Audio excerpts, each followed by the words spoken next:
Yes, bamwita Kanyabugande Olivier kurungu utorohewe nyuma y'ibyo yakoze nyuma yo gukora live kuri TikTok agasetsa abantu, ariko ntabwo abantu babyakire neza bitewe n'igihe turimo cyo kwibuka ku nshuro ya 31 jenoside yakorewe abatutsi 1994. Nyuma yo kubona ibyo yakoze nawe ubwo bwamutashye ahitamo gusaba imbabazi, ariko kandi yisamye yasande kubera ko navuga ko RIB yari yamaze kwinjira muri iki kibazo, ndetse bavuze yuko bari gukora iperereza ryimbitse ngo barebe ibyo yavuze kuri iyi live. Uribaza kandi ngo nibiki yavuze kuri TikTok live byatumye ubu ngubu ari uri kuvuga cyane ku mbuga nkoranyambaga bitewe n'igihe turimo. Ubanza ukore subscribe gene twa Frederick kugira ngo tsaricikwa n'amakuru imyidaduro, ndaje tubyinjiremo byose akantu ku kandi detail kuri detail.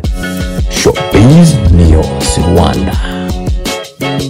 Yes, mundi yitwa Kanyabugande Olivier cyangwa se Nyakso comedy no mukomediye nyine ndubundi yakoze TikTok live arimo arasetsa abantu. Reka mpere kuri ibaruwa yakoze kugira ngo turebe ibaruwa yabanje kwandika ubundi yanditse ibiki, ese yakoze ibiki. Turareba kuri Instagram, turebe kuri TikTok ibyagiye bivugwa nyuma y'igibaruwa cyangwa se nyuma y'ibingibi yakoze. Ubundi yanditse ibaruwa ivuga ati muraho neza, aka kanya nje hano gusaba imbabazi abantu mwese mwari munkurikiye kuri live nakoze ijoro ryo kuwa gatanu ku itariki ya 11 Mata 2025 saa 3 za nijoro kuri TikTok, aho nge n'abagenzi banjye twaye kumwe tuvuga ibitajyanye n'ibihe turimo byo kwibuka ku nshuro ya 31 jenoside yakorewe abatutsi 1994. Nsabye imbabazi abanyarwanda mwese muri rusange, cyane cyane abo byakomerekeje, kandi ndashishikariza urubyiruko n'ibyamamare cyangwa se abasocial influencers gukomeza gukoresha imbuga nkoranyambaga mwese mukazikoresha neza kugira ngo duhake abapfobya jenoside. Murakoze Kanyabugande Olivier cyangwa se Nyakso. Nanone kandi ashyiraho caption ivuga ati rubyiruko mureke twitondere ibyo dukora ku mbuga nkoranyambaga, ndashima by'intangarugero ubuyobozi bwacu budahwema kutugira inama kandi bukatwereka umurongo muzima wo kugenderaho. Iyi ni ibaruwa Nyakso we yanditse nyuma yuko ku mbuga nkoranyambaga cyangwa se abateye comment kuri live bamuteye amabuye bagaragaza yuko ibyo yakoze atari byiza habe na gato. Ariko kandi nubwo byagenze bityo, RIB yo ubu ngubu yatangiye gukurikirana ikibazo cy'uyu Nyakso, batangiye gukurikirana ngo barebe ese ibiri kuba nta kibazo kibirimo, ese ibyabaye ibyo bavuze nta ngengabitekerezo irimo. Ariko nubwo bwose basanga nta ngengabitekerezo irimo, abantu bo ntabwo bishimiye kuba yajya gusetsa abantu muri iki gihe turimo.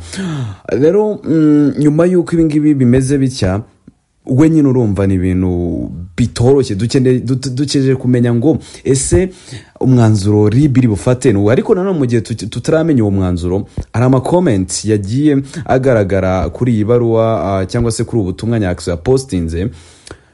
Yapostinze asaba imbabazi. Uwateye comment wa mbere n'uwo bita, ntabwo ari uwa mbere ariko nimwe muri comment nahingukiyeho, n'uwo bita Uwase Jasheri cyangwa se subwo mu mwitango cy'uriya mukobwa wagiye ugaragara mu minsi yashize n'amafoto nyine twakita n'imbaraga bwambaye cyangwa se amafoto atamuhesha icyubahiro, ubwo mwamwita Gerezina.